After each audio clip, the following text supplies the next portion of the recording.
Let's call the meeting to order. Maybe in honor of Springsteen, we should say one, two, three.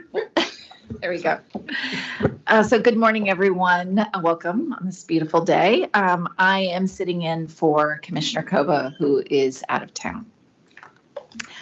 First, I'd like to call for a motion and second to grant a leave of absence to Commissioners Kova and Lamb, who are out of town. So moved. All right. All in favor? Say aye. Aye.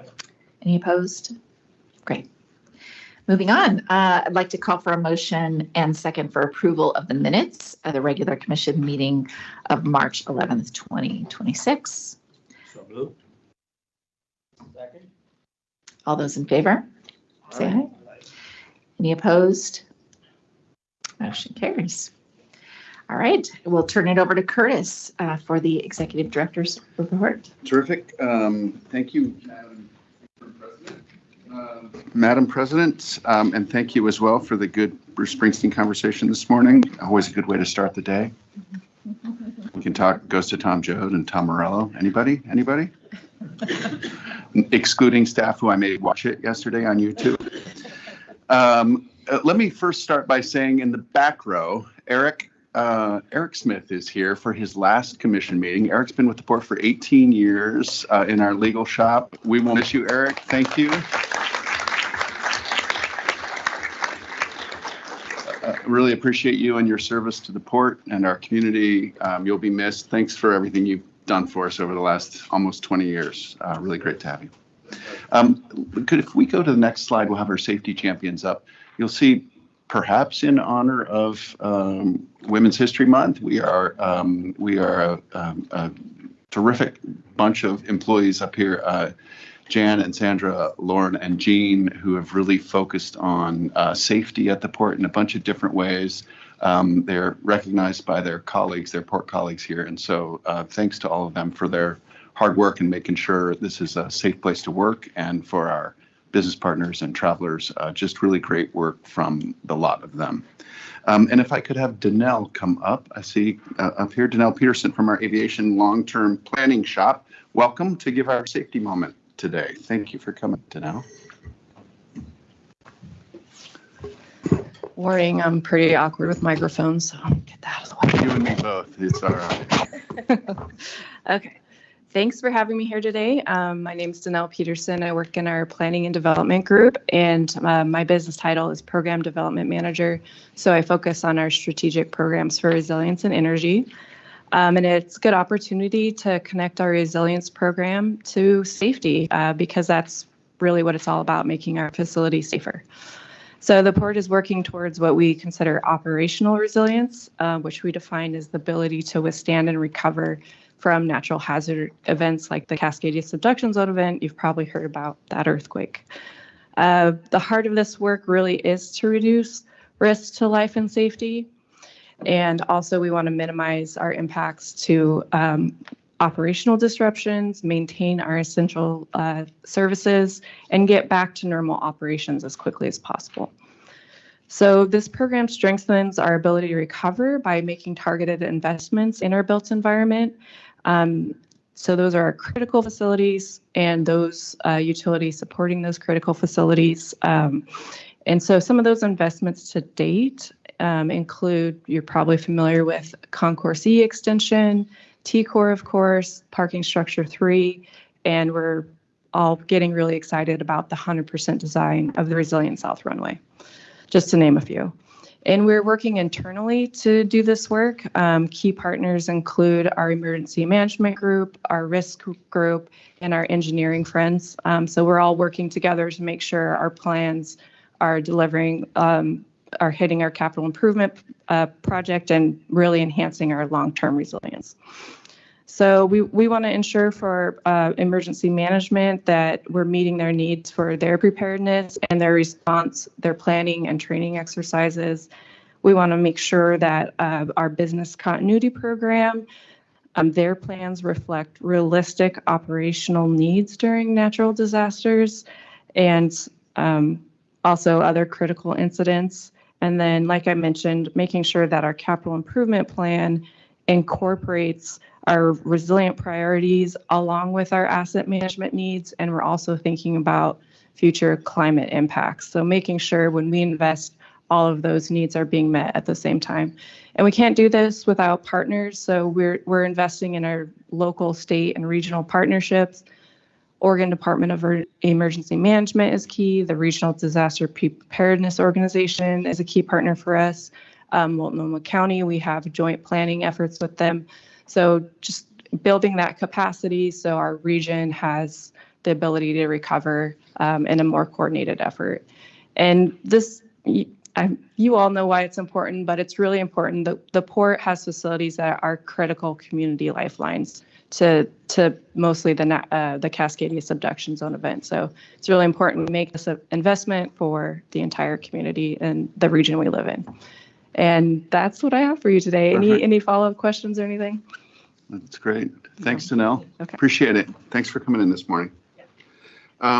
Commissioners, just a few PDX updates and then actually a bunch of community updates. On PDX, spring break went off effectively without a hitch at PDX. We were about 6% higher than we were last year at spring break. So really positive signs, a lot of folks moving through.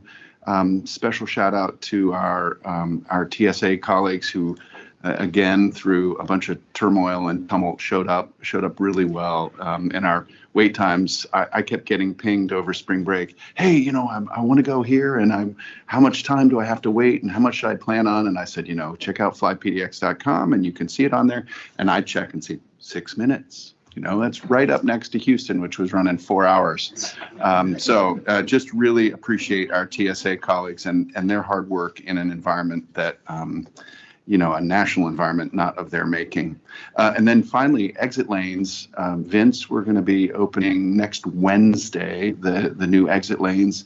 I met some of the crew this morning coming in. They had just finished up some of the asphalt and concrete work out here on the south side. So we're really getting close to wrapping up here. We're on target to finish on schedule, slightly ahead of schedule in June. So just really thrilled about where the project is today.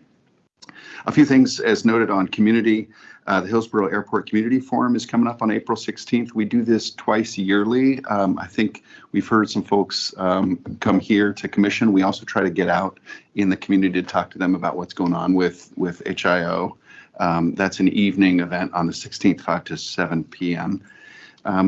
We were co-hosting the International Mass Timber Conference. Is that what it's called? It's thousands of people who come to Portland to celebrate the future of mass timber. Kimberly actually hosted a panel at the Forest Pub with our friends at the World Forestry Council, World Forestry Center. Sheba met with a group of VIPs and CEOs at the conference. We're really being seen as a leader in this space, both because of the work at PDX, but also at Terminal 2. So appreciate our team getting out there and helping lead that conversation. And Kimberly also joined Reimagine the River 2 weeks ago in Rukaya. I really appreciate engaging with our community partners on what the future of the Willamette might look like, including a bunch of people we work with from Colas Construction and Confederated Tribes of Warm Springs in 1803. So thank you, Commissioner Adams and Kimberly, for engaging. And finally, we had announced when it was announced that Teresa Carr was a PBJ Woman of Influence winner. We kind of rushed through it. I rushed through it, and she was awarded during our last commission meeting. Actually, she wasn't here. She's actually traveling right now, but I just want to highlight again that Teresa was named a Woman of Influence in the region for her leadership, her engagement, her work ethic, and her interest in bringing community along in the work that we do. So just really appreciate Teresa T. Carr, as she is known here. Finally, another last meeting. This one is Dan Blaufus.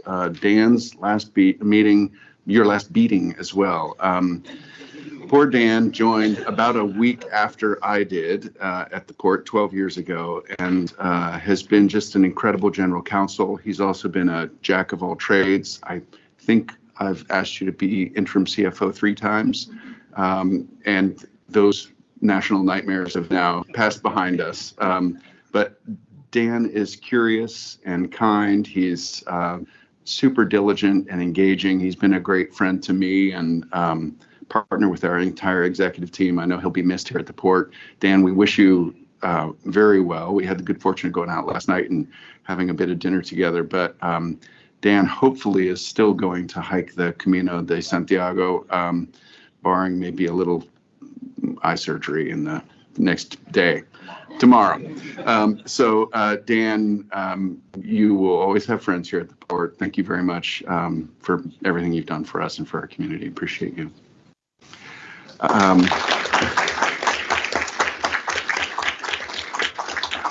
And Madam Chair, with holding back tears about losing Dan, those are my comments for today. Thank you. Thank you. Dan, you are a best-in-class general counsel. There's just no other way to say it. So thank you for everything you've done for the port and your guidance. It's really your class act. Any questions or comments for Curtis on the report? I'd like to make a comment about you. Yeah. You're the least annoying lawyer. Thank you. It's been a delight to serve under your eye. That's great. That's from a lawyer. I mean, that's. It might be noted there are lawyers Yeah, exactly. I promise I won't take offense at that. All right. No other questions or comments. I'll call for a motion for the approval. All those in favor of approval for the executive director's report, say aye. Aye. Any opposed? All right, we have not received any public comment requests, so we will move through that and move to the general discussion items. So with that, I'll ask Kimberly Branham to introduce the first general discussion item. Thank you, President Luther, and good morning, commissioners. So pleased to be here to introduce a guest speaker. Each year that we begin this phase of the budget process with you, we like to ground the conversation in a discussion about what's happening economically. From a global perspective, national perspective, regional perspective, the economic health and market conditions really influence our budget forecast, they influence our priorities for the year, and so it feels like a great way to start a conversation around the budget in front of us. We're going to do things a little bit differently this year in that we'll hear from our expert, have a conversation about our economic development priorities, and then we'll go into the budget. But we're really pleased to have Gail Krummerman from the Oregon Employment Department here to talk about economic conditions from a labor standpoint. We've heard from different economists over the years, and we thought it would be interesting this year to get a perspective of what's happening from industries and households from a labor perspective. Gail has almost 2 decades of experience at the state, so she is really a consummate expert in understanding what's happening from an industry perspective within our workforce. She's looked at trends from aging workforce, what happens with AI, and so we're going to hear from her about what we might expect, what it's like for employees right now, what it's like for households, and just want to turn it over to her and say thank you for being here.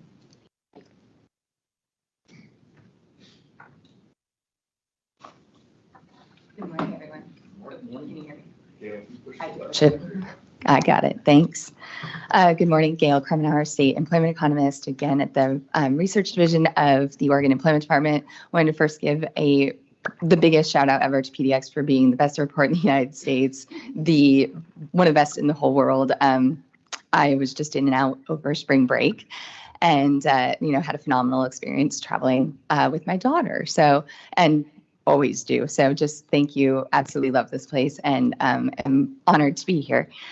Today I'll be sharing, as I'm trying to keep myself to 20 minutes, so somebody give me the hook if you need to, talking about what's happening with Oregon's labor force, with employment dynamics, and just trying to set a general gauge of the health of the economy, of the state's labor force, of the state's labor market, and of the economy.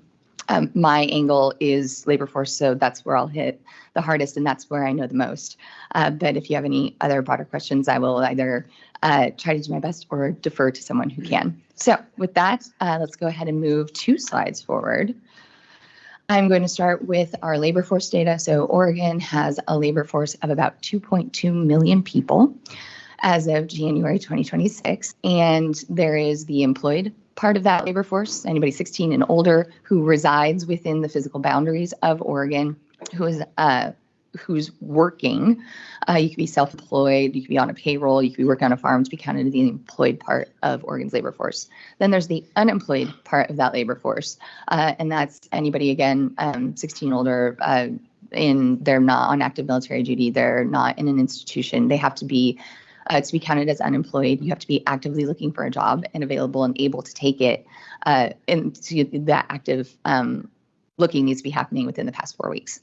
So when we take that unemployed share of the total labor force, it was 5.2% in January.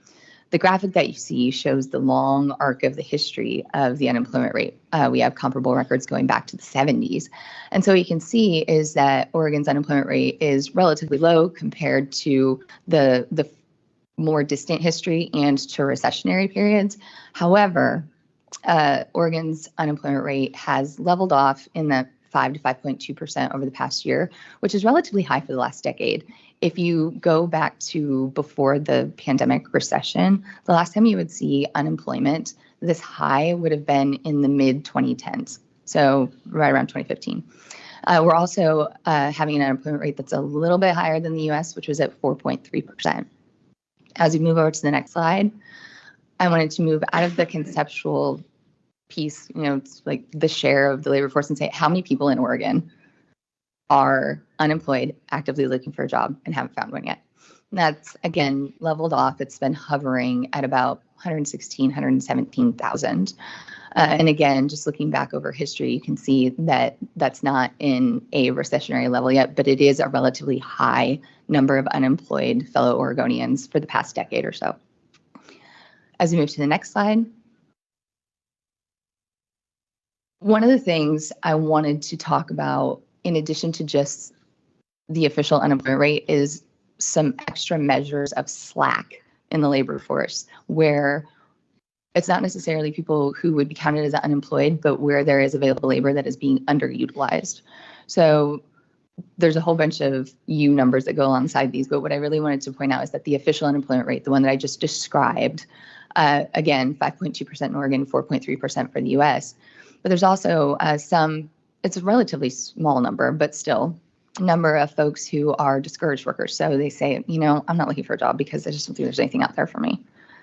So they're not counted in the unemployment rate. There's also people who are called marginally attached, meaning, I was looking for a job 6 months ago, but now I'm not looking for one. Maybe I'll look for one again. So there's some also kind of smaller number of those folks who don't get counted in the unemployment rate. And then the biggest one, this U6 number that you see, actually includes people who are employed. They're employed part-time, but they would prefer to be having full-time work. And so that's something where, again, these people are employed, but they're underutilized. And so if you took all of those extra things on top of the official unemployment rate, that broader measure of labor underutilization was at about 9% in Oregon in 2026. And shout out to my colleagues who produced this. Oregon's, I think, maybe the only state, if only one of a few states, who actually have this more than once a year. So next slide. All right, does anybody have any questions about labor force before we switch over to employment trends? Yes. I'm curious if there's been changes in the number of people in the workforce. The size of the labor force grew slightly. It was really slow growth over the past couple of years and has dipped down a little bit in the past couple of months, but it's been remarkably stable on the top line. And one of the things that's interesting about Oregon compared to the US is, even though our unemployment rate is higher, what we're seeing is that there's greater labor force participation. So if you took everybody 16 and older, I said, what share of those folks fall into one of those two categories I was talking about, employed or unemployed? For us, it's running right around 63%. That's almost a full percentage point higher than the US. And so it's not that we've seen so much change in the labor force, it's that we've seen that the number of unemployed people who are staying engaged in the labor force has gone up a bit in the past couple of years, but it's stayed stable. And interestingly, given demographics, 1 in 4 workers in Oregon is 55 or older. And so as we've seen retirements happening and continuing to happen as we reach towards the last bit of the baby boom generation, we would expect that labor force participation would be pushing down, particularly as population growth has been slower, but it hasn't. It's been holding up stronger for Oregon than it has for the U.S. Yes. As this number creeps up, what's the impact of layoffs at the bigger employers? We've seen the announcements by Nike, by Intel, and what is something that sort of diffuse and spread through the economy? Two things. First, I am not allowed to speak about any specific companies' employment trends that I know of.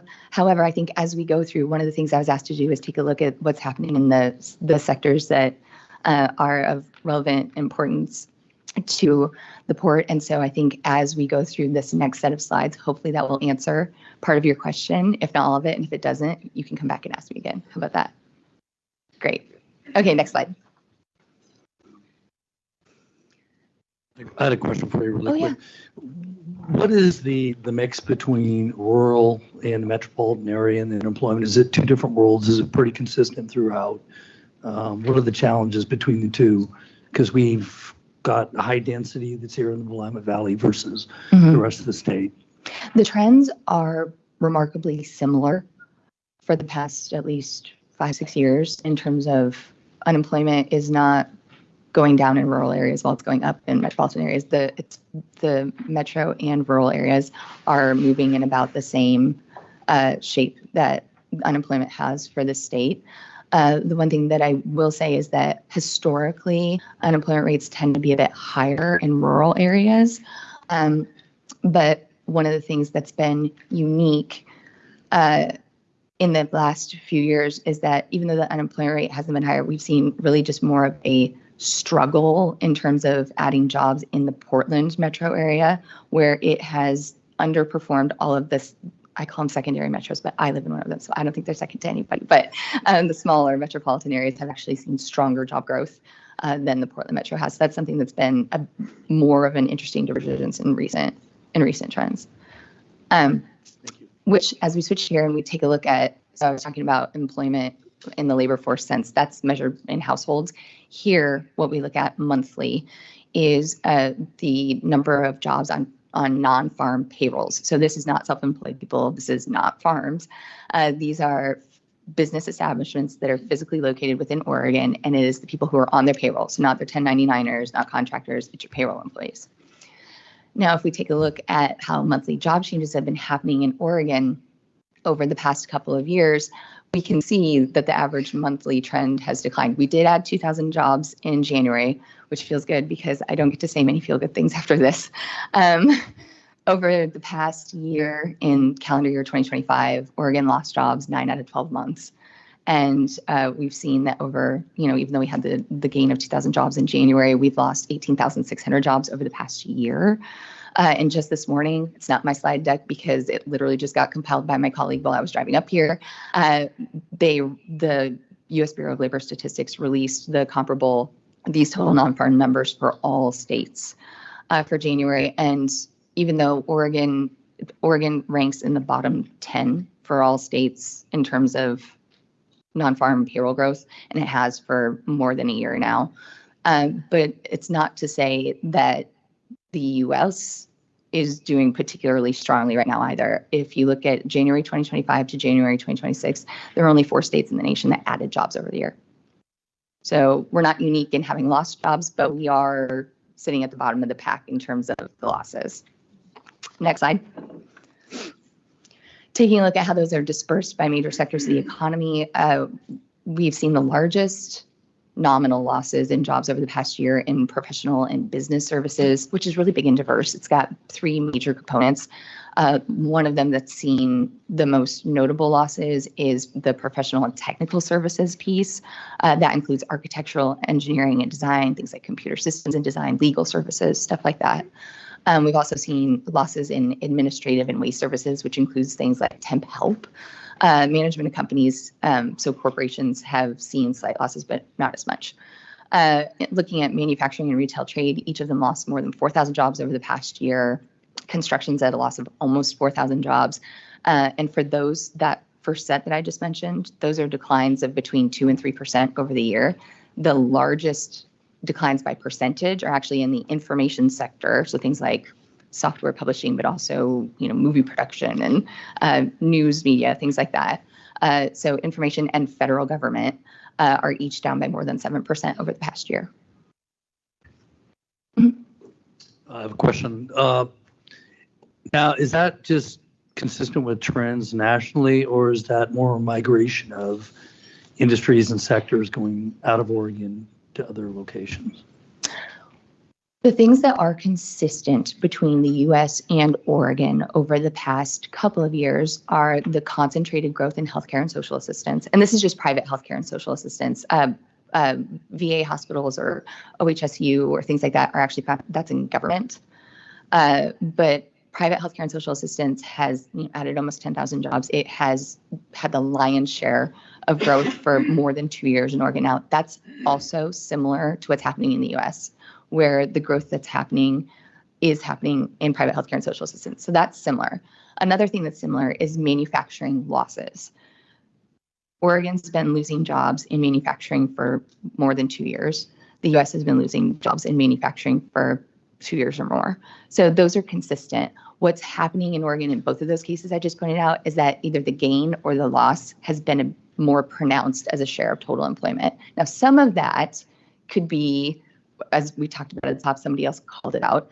We've been seeing flagship employer issues happening in some of the sectors that are having losses. And you called out a couple of those yourself. It's been more losses within firms that are here than a total loss in the count of business establishments that are in manufacturing or construction or things like that. So there have been some slight losses in the count of total business establishments, but the greater part of the losses has been losses within the establishments that are here. Good question. Next slide. Taking a broader look, this goes back to more than 2 decades. Oregon does tend to outperform the US in terms of employment growth over the business cycle. What happens is when there's a downturn, we do tend to lose more jobs relative to our size. So we tend to have a greater percentage decline than the US does. Then what tends to happen is that we come back even stronger. So we have greater gains than the US does in the stronger times. And since there tend to be more months of recovery and expansion over time than there are of recession, we typically come out ahead. So that's how you see the darker line, that's Oregon, standing above the US over the past couple of decades. But as we move to the next slide, you can see that that trend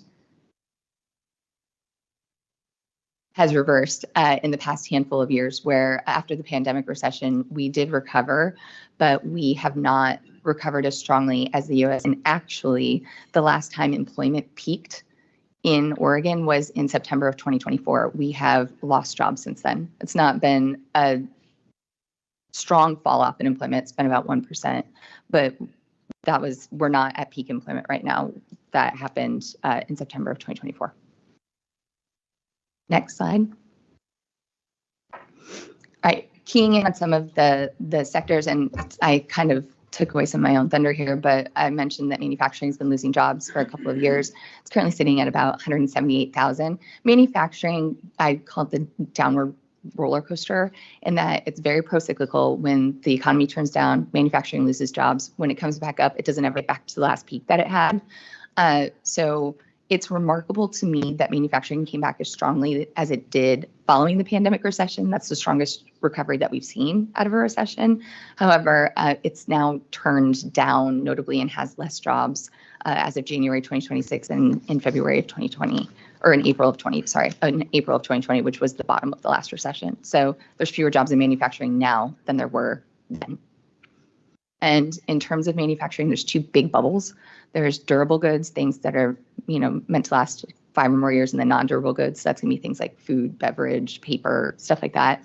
And both of them have been struggling. It's not just one or the other. If we switch over to the next slide, You can see that I mentioned the declines in different parts of manufacturing a little bit before. We did see a slight gain in food manufacturing over the past year, which is good, but we're seeing declines in primary metals, machinery manufacturing, wood products, and computer and electronic products as well. This is just over the past year, but if you look at over the past few years, we've seen weakness both in the durable and non-durable spheres. Next slide. Transportation, warehousing, and utilities. This one has flattened off, but this seems less concerning to me because what happened in the pandemic period and immediately afterwards was just exponential growth. You know, people were staying home, getting things ordered more to your door instead of going out. Some of that's also a bit of a lifestyle change as the people who are spending the most change demographically. So this to me really looks like instead of exponential growth, it paused out of that. And if you took that exponential line out, it would kind of be straight line to what it should have been. So even though it's been at a pause, it doesn't look as troubling as what some of the other sectors do. Next slide. Financial activities was something also that we thought I should hit on. And you can see that financial activities hit its most recent peak in 2022, which makes sense. We were at a time where we were in a low interest rate environment, and it was before we saw, or like as we were seeing dramatic price appreciation in homes. So there was a lot of lending activity that was happening during that period, which has since fallen off because I feel, that credit environment has changed a bit. So we're seeing less happening there. And this also has real estate rental and leasing in it. So it's got the loan part, but it also has not the ones who are self-employed, but the covered real estate agents and stuff. And I think anecdotally, a lot of us have heard that activity has fallen off as well. Next slide. I don't have anything for tourism that's really off the shelf and easy to grab for you because it's a mix of a bunch of different kinds of companies and different things. But the easiest quick hit I could get for you is leisure and hospitality. So that's Oregon's hotels, restaurants, drinking and entertainment places. And that's been really flat. We've seen very little change. It hasn't fully recovered from the pandemic recession. So less jobs in 2026 than we had 6 years ago or 7 years ago prior to the last recession. And that's kind of a two-part thing, thinking about what you were asking earlier, where there's a high concentration of leisure and hospitality activity along the coast, where we're seeing that there could be some demographic pressures and maybe not as much population growth to fill jobs as people move on to retirement. But there's also been a not full recovery in the Portland area as well. And I didn't know about the Mass Timber Conference. And I'm heartened to see that there's more conference activity and things like that are bringing tourism and leisure and hospitality, some mix of greater traffic in that and greater just actual traffic. There's a lot of foot traffic that doesn't happen from people who used to be working in Portland but are working from where they wake up, right, instead. So I think those are two of the factors. They're not all of the factors, but they're ones that come to mind for me in the why is it like this. Next slide. I'm almost done, I promise. Here's where I'm going to start rolling into the other indicators and the things where I think about this generally, like, sometimes I even bring flashcards, green, yellow, red, about things to help us gauge, employment trends are looking weak when we start gauging the health of the economy. So employment trends are looking weak. Labor force, unemployment's relatively high, but it's not continuing to ratchet up in a way that flips me to the red card. So in addition to that, what other things are helping fill in our broader view of what's happening in the economy? So this one's labor force one, the average weekly hours per worker. One of the things that can happen is prior to layoffs, employers can cut back hours instead of laying people off, especially as we come into a time where, we're in 2021 and 2022, people like, just give me people, just give me anybody off the street, right? I need workers. Unemployment was at a record low. So this is something that I see as a concerning sign because the average weekly hours worked is the lowest that it's been since 2009. And that was not a healthy period in our economy. So that's something that I want to kick off as we flip 2 slides, the beginning of thinking about what are the other things that are helping inform our broader picture of what's going on beyond the labor force. So as we look to broader economic conditions and what's going on, I look at what's happening with unemployment, talked about that, what's happening with job opportunities for everybody and for those who are unemployed, So talked about that. And there's a lot of mixed signs that are going on out there. So we're seeing job growth it's not growing. It's not in a good spot. However, we're still seeing that employers are trying to hire. So at any given time in 2025, Oregon's private employers had about 58,500 job openings.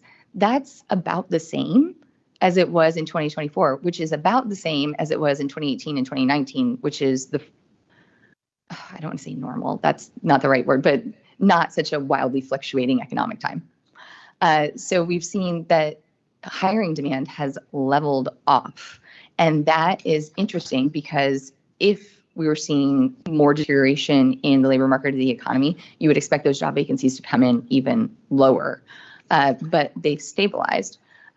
Interpretations of that, one of those could be it has been a highly volatile time in terms of tariffs and different just changes in the economy. And so some folks, and you see this in the Federal Reserve's Beige Book and things like that, and we see it in open-ended comments we get from employers, where someone will say like, we're just kind of waiting to see what's going to happen right now before we do anything. So this, to me, corroborates that a little bit, maybe. The average starting wage, I always think this is interesting to point out, and I don't know why it didn't populate on the slide, but the average starting wage that's offered for any given job in Oregon is about $26 an hour. And about 7 out of 10 job vacancies don't require any education beyond high school. So I think about that when we think, like, if people put their employer hiring hat on, and like if there are jobs that you're trying to hire for, and what's the average wage that you're offering, and how many additional years of experience, education, other barriers, things like that, that people need to pass through to be able to be eligible for that job. If and when you're in a difficult hiring situation for the labor market, think about how those things can change to open up the pool to more people to be available to hire for your jobs. One of the things that we do with our job vacancy survey, and again, just shout out to our research team, we're one of 2 states in the nation who do a job vacancy survey on our own, where we go out and survey private employers. Thank you to anybody who's answered it for us. That's how I get to share.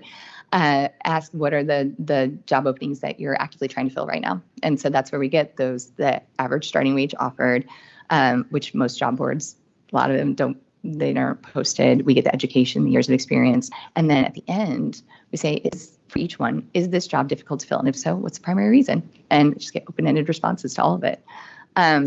So we take those open-ended responses and group them or bucket them into common themes. And in 2025, the largest, the most common difficulty employers had filling job vacancies was a lack of qualified candidates, which is a mix of education, experience, and knowledge to something in a specific field, or a shortage of folks that then also require some specific credential. Nursing comes up a lot. A couple of years ago, like I said, when unemployment was at a record low and we had a whole bunch of job vacancies as things were kind of reopening and getting fully back up and running right after the pandemic recession, it was just a lack of applicants. People were like, there's just not enough people applying for jobs. That's the second most common difficulty now. The third one is something called unfavorable working conditions. So that could be part-time. I think about nursing, night on call shifts. There was one that I read, it was just last quarter, where they said, yeah, some people are scared to do this job because we're working at night and we're suspended over bridges, running electrical wires. And I was like, yeah, I don't know that I could do that. So yes. So we're not just, it's some of those are really tough work conditions. Not everybody's cut out to do that, or things where you're lifting, 80 plus pounds during the day, or working in harsh terrain in the weather, things like that. So those are the 3 most common difficulties that employers are telling us that they have. Next slide. Wait, right up here. In addition to, so we're seeing that hiring demand is holding up. Another thing that's been interesting is that we're seeing that even though there hasn't been much in the way of job gains, we're not seeing the corollary of first-time claims for unemployment insurance going up. We're not seeing that. And I think it's maybe because we're not seeing as much growth in the labor force, but this is something that isn't flashing a red sign to us yet either. It's kind of spaghetti, but the unemployment claims are highly seasonal, so we try to look at the same time every year. But 2026 is right in the middle of the mix of what we would expect for this time of year. But as we switch to the next slide, and this is the piece that is more of a red flashing card, is that continued claims. So people who are coming back and claiming week after week because they haven't found a job yet, that is running about 20% higher than it was last year, which was running about 20% higher than it was the year before that. And so we're seeing, to me, those folks who have fallen off their jobs, been laid off, it's not necessarily an easy one-to-one switch. If healthcare is the place that you're hiring, if you lose your manufacturing job, could be a geographical mismatch. And healthcare is one of those fields where you're actually more likely to require some sort of education or credential to be able to be eligible to work in that field. So that's not a quick transition, even if anybody wanted to make it. So I think that we're seeing in this some mismatch between where people have lost their jobs and where job growth actually is. Next. Just a couple last indicators. One of them, this goes back to labor force, and Claudia Sahm was an economist at the Federal Reserve, and she's still out there doing work. She created this indicator that says if the 3-month average of the unemployment rate is at least 0.5 percentage point higher than the low of the past year, you might already be in a recession. So we hit that point. That bright line is if you're above that, then you've triggered that. We did that in 2024, but it's come back down. So more mixed signals. Things were looking like it was headed that way, and now it's calmed back down. Next slide. So again, it's not showing me definitively one way or another anything. Another one that is common for people to look at and that we follow is the yield curve. So the 10-year T-note minus the 2. What's the difference between the yields for those? And I can get into the detailed math if anybody wants me to, but the way that I like to describe this the best is that if that green line goes below the black line, then you get the shaded area. That's a recession. So we saw that we've gone down below the black line, where there's where the 2-year has the higher yield than the 10 because people are pushing out their investments because they're nervous about near-term outlook. But we've not yet seen a recession would typically happen like 1.5 years or 2 years after that, but that's not yet happened yet. So again, mixed signals. I'm not having a lot of definitive answers for you. Next slide. Real personal consumption expenditures is also, consumer spending drives the economy. And I'm even going to skip the next GDP slide because this is really the heart of GDP as well. And even though people have paid higher prices in terms of inflation in recent years and in terms of, some like gas prices right now and things like that, there's been definitely weaker consumer sentiment, but the sentiment doesn't match what we're actually doing with our checkbooks, which is still spending money. We're almost at record levels. So that is not trending in a way that's giving cautionary or red flag signs either. So there are some things, just in some, I think, if we go to the next slide. A quick question on that. Is that adjusted for inflation? And what would be the mix between that of just goods that people need for, their basic needs versus discretionary spending? So that is real personal consumption. So it is adjusted for inflation. And I don't have, that's the consumer price index that gives me like the basket, the mix of goods that people are buying for. Certainly there are some things that are more expensive right now.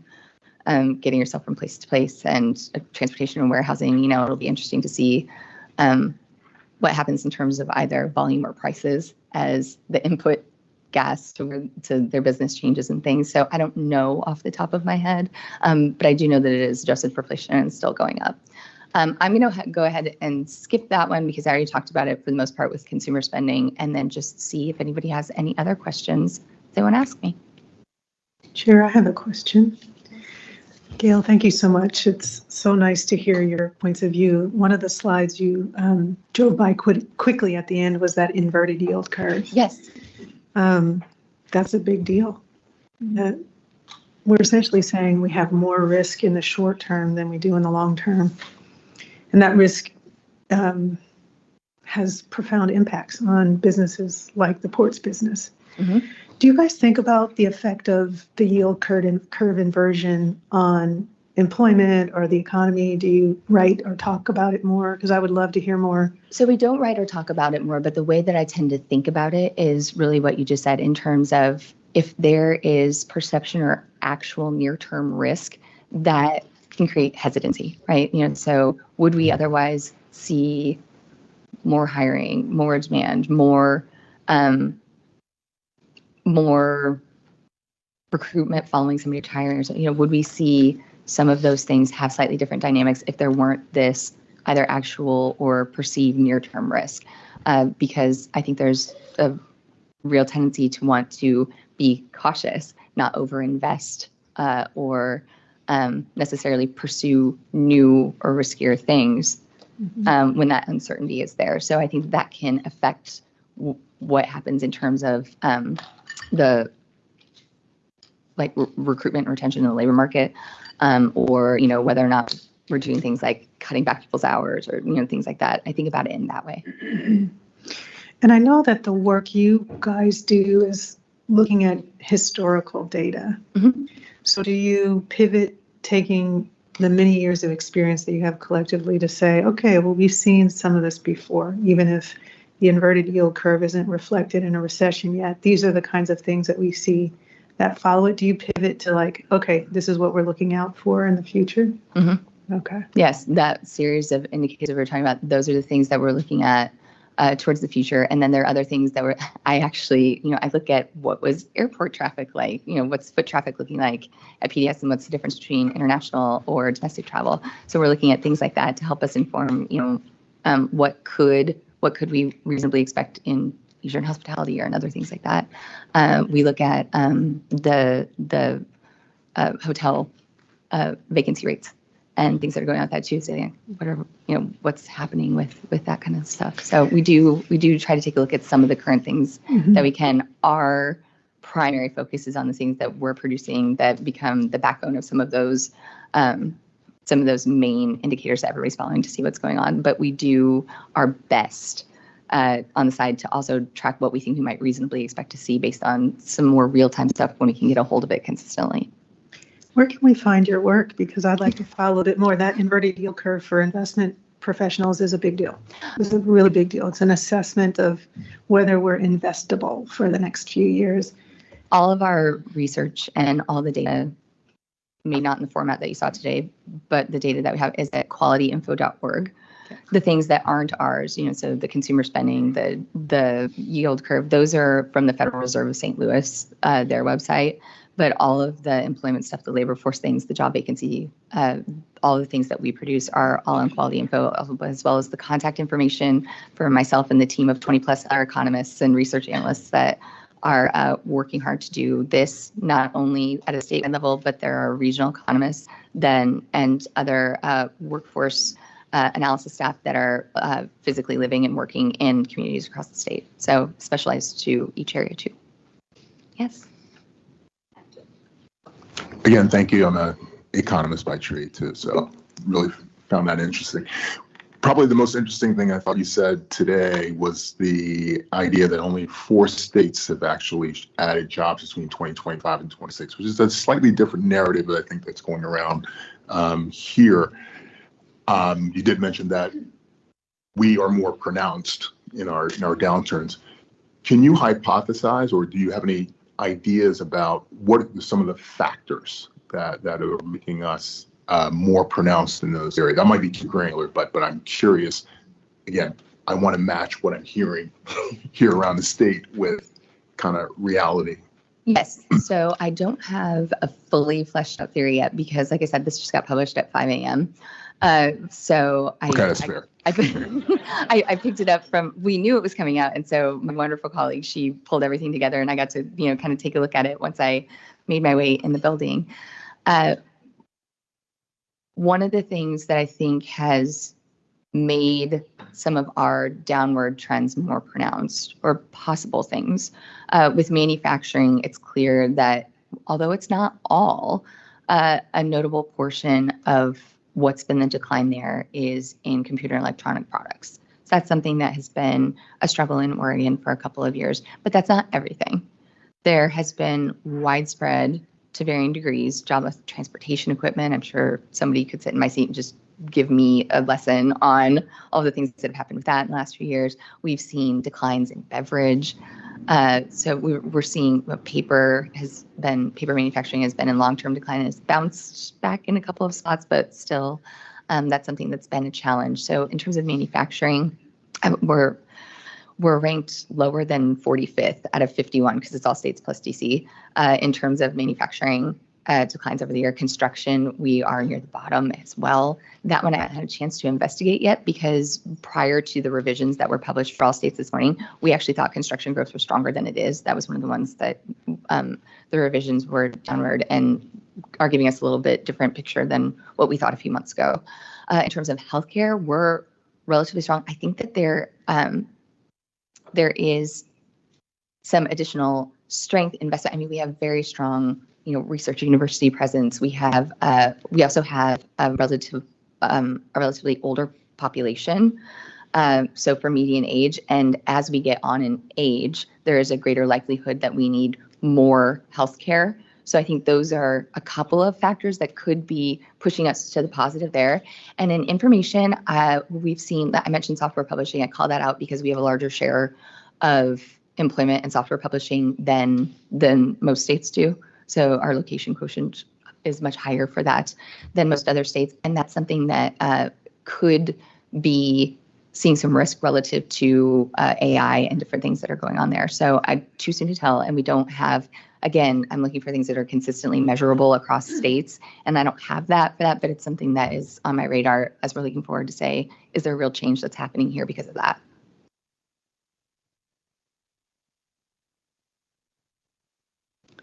I have a question that maybe, I don't know if you have a lot of answers, so you might have the answer to it. I mean, I think the other thing, when you look at 2,000 jobs lost, it seems like over the whole data, if I understand that correctly, I'm curious the correlation of the loss in federal funding since January of 2025, because there has been a huge reduction in how much federal funding there are for critical services like education and healthcare, and we see it here at the port as well.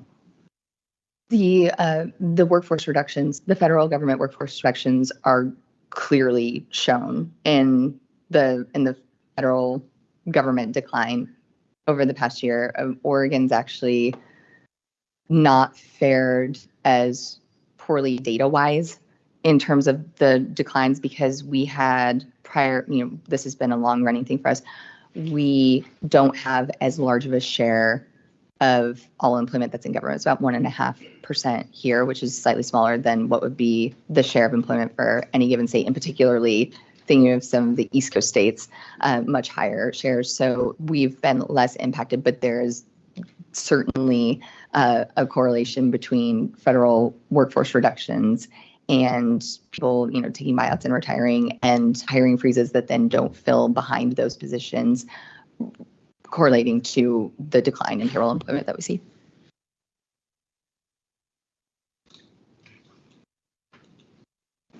Any other questions or comments?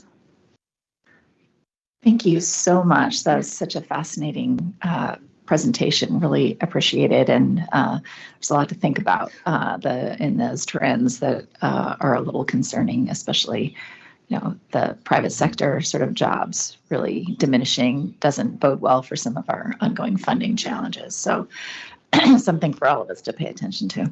Thank you so much. Thank you so much for having me. Thank you. Wonderful presentation. All right, Kimberly will come up to introduce our next general discussion item.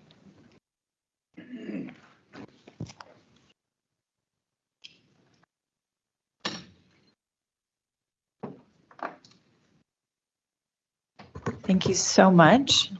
Great to have an opportunity to talk a little bit about economic development, given that context feels more important than ever. I think this is not a new topic for us, but Shiva, who is our Director of Economic and Business Development, and I are going to talk a little bit about some of the work that we've been doing in the last year around economic development, influenced in part by the context that we just heard.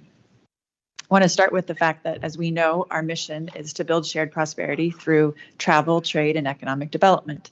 And so in this last year, as the team has worked to refine the strategic plan and the aviation and trade and economic development business plans, we've done some thinking by what we mean by economic development. I think we're very clear on what we mean by travel and very clear on what we mean by trade. But economic development is a really broad term. It can be used in a number of different ways. And so as we were doing the strategic planning work, it felt valuable for us to be clear about our unique assets, what we bring to that table.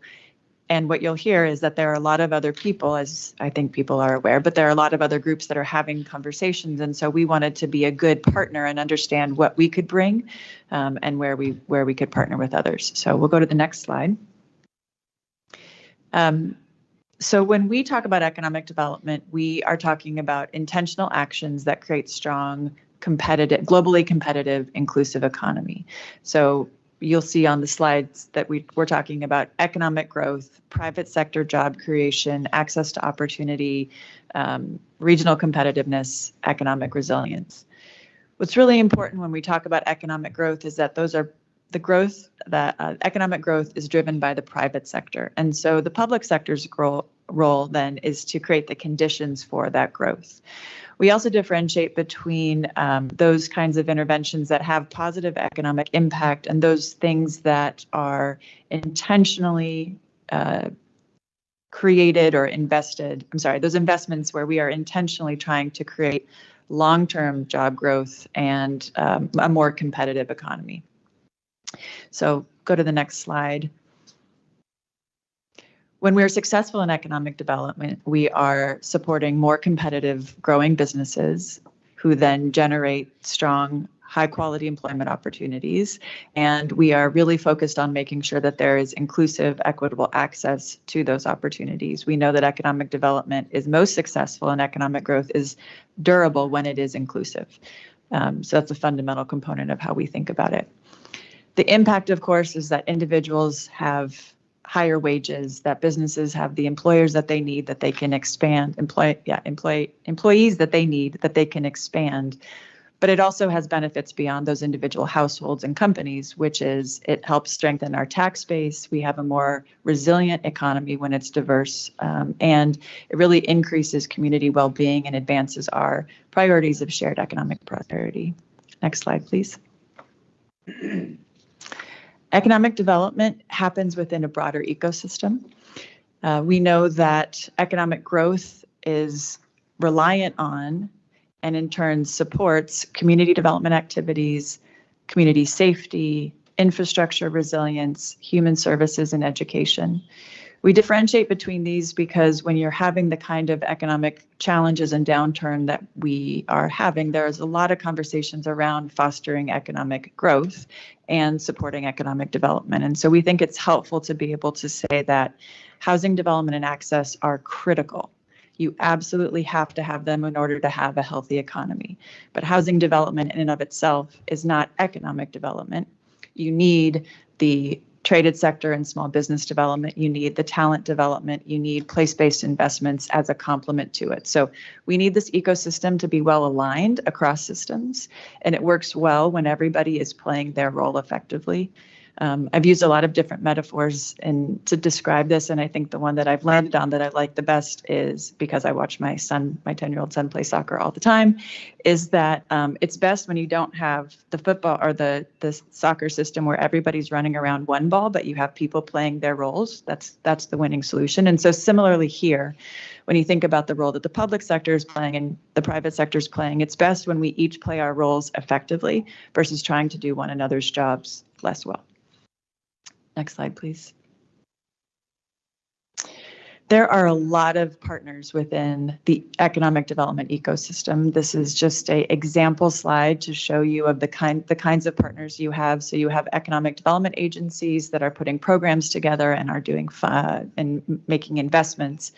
You have workforce and higher education that's focused on comprehensive talent development, business organizations that are advancing industry-specific needs, technical assistance organizations that are providing specific technical assistance for different kinds of businesses, as well as capital access, and then special purpose and public-private organizations. The Port of Portland would fall within that. That is really specific. They're sort of a hybrid between economic development agencies and business organizations, where they're slightly more refined focus versus holistic.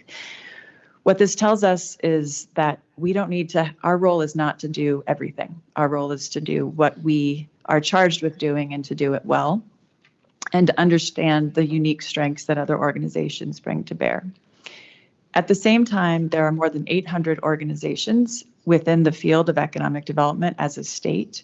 And so I think we do acknowledge that that approach means that it's very diffuse, and it is more challenging to get into alignment when you have that many players. And so the question of leadership is particularly important, alignment is very important, and being a good follower sometimes is really important. So we're cautious, or not cautious, we're conscious of wanting to play our role and play it well. Next slide, please. So double clicking on that concept, we've thought about where we're a leader, where we are engaged, and where we're playing more of a support role. So we are counted on as a leader within the region and the state on issues of international trade and around industrial development. So within international trade, the air service development to create direct connections, the work we're doing to support container shipping, key assets for the region, for the state, administration of the foreign trade zone, really important. Our work to set strategic targets at the state for international trade and help with trade missions is all fall within that bucket. On the industrial development, we are one of the largest, if not the largest owner of industrial land within the state. And so we put industrial properties into productive use, think about how they provide high quality employment opportunities, and also think about how to make sure that the policies that occur at the state level reflect the needs of employment land production. Within the bucket of engaged practices, we focus on business retention and expansion, especially within our industrial business parks. Entrepreneurship and small business is a key priority for us at PDX with our beautiful locally owned businesses that are showcased there. We think about supporting cluster industry development at the Mass Timber Housing and Innovation Campus, and then the public policy and partnerships you heard a little bit in the last commission meeting from Morgan about the role that we play to advance economic priorities within the legislature, as an example. In terms of the other kinds of practices, those are really places where we tend to connect people to the resources, and we're not playing a leadership role, or we don't have bespoke programs specifically in those. Next slide, please. And just speaking, going back to the original comment that there are a lot of tables that are being set right now. There are tables at the state level, at the metro level, at the local level, where organizations are understanding that we're facing fiscal challenges. We're not seeing the job growth that we would like to see. And so people are asking, what are the policy, programmatic, or partnership or business environment changes that need to happen? And so the Port is appreciative of being, sorry, I'm going in and out. The Port is appreciative of being invited to each of these tables and is playing an active role. So as you're well aware, Curtis is co-chairing the Governor's Prosperity Council. At the same time, the state of Oregon is developing an economic development strategy, and we're engaged, as you'll hear from Sheba, in the state of Oregon's international trade strategy. At the regional level, there's a process underway to create and update a new comprehensive economic development strategy for the metro region with the Greater Portland Economic Development District. And then Metro, Multnomah County, and Prosper Portland are all working in different ways to update and understand the ways that they are engaging in economic development. What's heartening in all of these contexts is that people are really looking at alignment and looking at what they can bring to the table. So I would say that that analogy of the soccer team is like we're seeing that that's possible within these tables. And so rather than everybody trying to do the thing that somebody else is doing, we're seeing that people really want to understand from partners and from private sector, what is expected of that organization. So with that, I'm going to turn it over to Shiva. Thank you so much, Kimberly. So we can move to next slide. All right, so what's next? Kimberly outlined a lot around economic development, internal to the port as well as external. We know that economic development happens all over the place, not just on the TED team, but also along other business lines. So one of the key priorities for us is I will be leading an effort to convene all the directors of the business lines throughout the port. We are going to come together to really establish a roadmap for what does economic development look like for the port. What are those key initiatives? A lot of that is going to be starting at baseline around shared definitions. What is economic development? What is business development? What are shared metrics for measuring success and economic impact? How do we define quality jobs and things of that nature? So that is going to be, I think, a really exciting collaborative effort.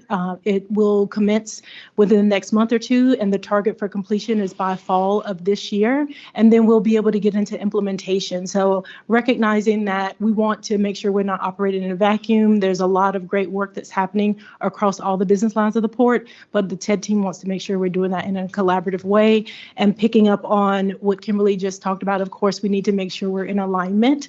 We don't want to be operating in silos. We recognize whether it's from the Prosperity Council or the SEDS update or the International Trade Strategy, there's a key role that the Port of Portland can play in moving those things forward. So we want to make sure we're collaborating and that we're in lockstep. Next slide, please. Okay, so a lot of work around business plans, the aviation business plan as well as the TED business plan, really looking at a 3 to 4 year horizon for getting that work done. Not going to dive into all the details, but here's some key highlights of some strategic initiatives that are top priorities for our respective teams. So certainly on the aviation business plan, they want to retain and add strategic nonstops on international destinations. Of course, that's a critical item for them, making a lot of traction on Mexico and others. And so I am really excited. I think all of us are very excited about that work that's coming forward. Another key initiative for them is employment opportunities at PDX. So recognizing that whether it's wages, whether it is creating an environment of welcoming, belonging, accessibility, thinking about livability, that's going to be a critical initiative for that team, and they are making strides on those initiatives. They're also looking at opportunities to expand the economic impact of aviation properties. I've heard just this week about Alaska Hangar, so I'm really excited about some work happening there, Horizon MX Campus, Sky Harbor, and others. So they've got a lot of great positive momentum there, and we'll continue to build upon that, as well as pulling down barriers for small business, right? So we know whether it's working with the contracting and procurement team or others here at the port to really think about some of the barriers that small businesses might enter. How do we really lean in on inclusive contracting and creating an environment for small business support? So again, just a little teaser of what's in their business plan, but lots of great work happening there.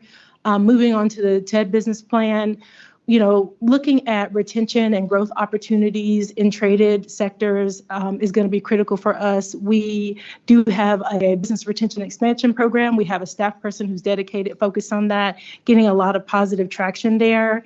Aligning on advantages around economic development priorities. I just talked about that. Also, we want to think about TED properties, right? So Kimberly mentioned Mythic, right, at T2. The Mass Timber Conference was last week. Myself as well as several other port people were there. We got some really great traction, and our BRE specialist is going to be following up on that. We're really excited about Oregon Container and Harbor and what they're going to be doing over at T6, as well as opportunities at T4. So lots of traction there, lots of good news, continuing to leverage growth opportunities. And similar to what the aviation team is going to be focused on, thinking about barriers around small business. So we will be, again, working with our contract and procurement team, thinking about inclusivity there and barriers and how we can address some of those things to really see our small businesses grow. Next slide, please. So one great example of collaboration is what we're doing around the international trade strategy. So this is a collaborative statewide effort. It is directly in response to House Bill 4061. And that bill basically said, hey, we need Business Oregon, Department of Ag, Travel Oregon, and the Port of Portland to come together and work on a comprehensive strategy where everyone can be in alignment, identify what the priorities are, use data, contemporary information, focus on critical outcomes that are going to really help us be more strategic and thoughtful about how we are approaching trade. So we definitely want to recognize Curtis's efforts around the 2023 plan. I know that there was a lot that went into that, but quite a bit has changed since then. Like at that point, we were really focusing on the STEP program, which is State Trade Expansion Program, really focused on small business and export entry opportunities and expansion. The critical markets that we were targeting as primary and secondary, that has actually changed. And, you know, thinking about the priorities of the governor's office around trade overall, that has changed. Some of the more contemporary things in our landscape that I think all of us are very aware of is things like tariffs, right? There are real life impacts and implications to some federal policies.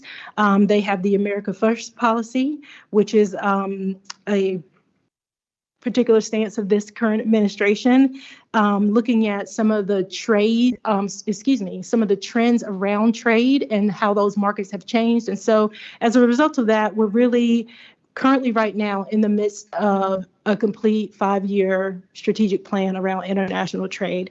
And so we're going to focus on foreign direct investment. We're going to focus on BRE, which is that business expansion retention, thinking about trade promotion opportunities and export promotion opportunities. But how do you do that when the STEP grant under SBA has been paused and there's some uncertainty around that? So thinking about ways to mitigate for that. So really focus on alignment, again, not operating in a vacuum, how we can increase tax into the state, as well as quality jobs.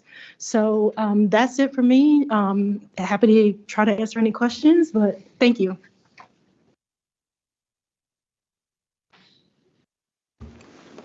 Appreciate any questions or comments?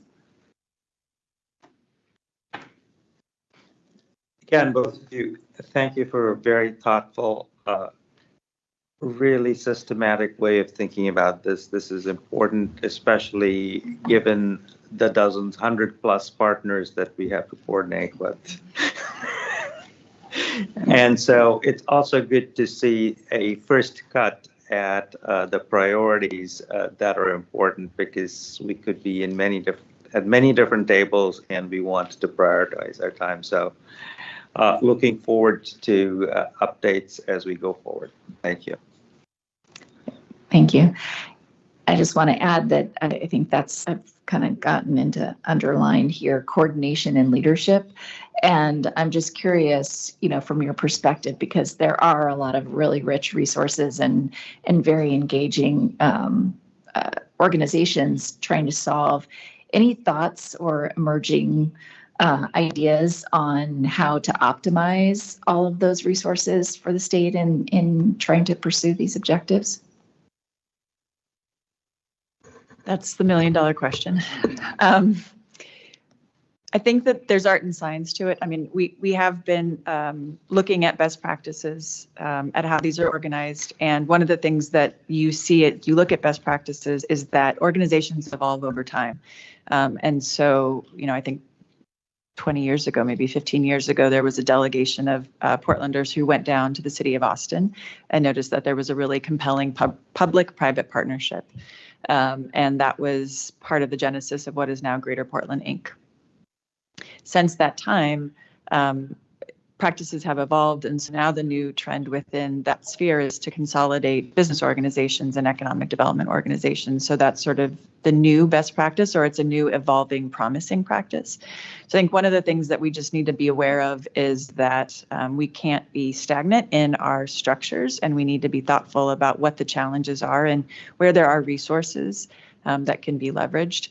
But then to your point, it's also about leadership. Who's really passionate and interested in this topic? Because there is no perfect structure, and so part of it is relational, and part of it is a vision, and then there's resources. So I think we are trying to engage in the tables and bring those perspectives to bear. And certainly Curtis is leading in the Prosperity Council space, and we'll see what comes of that as well. Thank you. Really appreciate it. Another question? It's more of a comment on here, and I do appreciate to Caton's point about like making sure that you're looking at what the port's role is here. Seeing both of these presentations obviously flow together and things that are on my mind around it.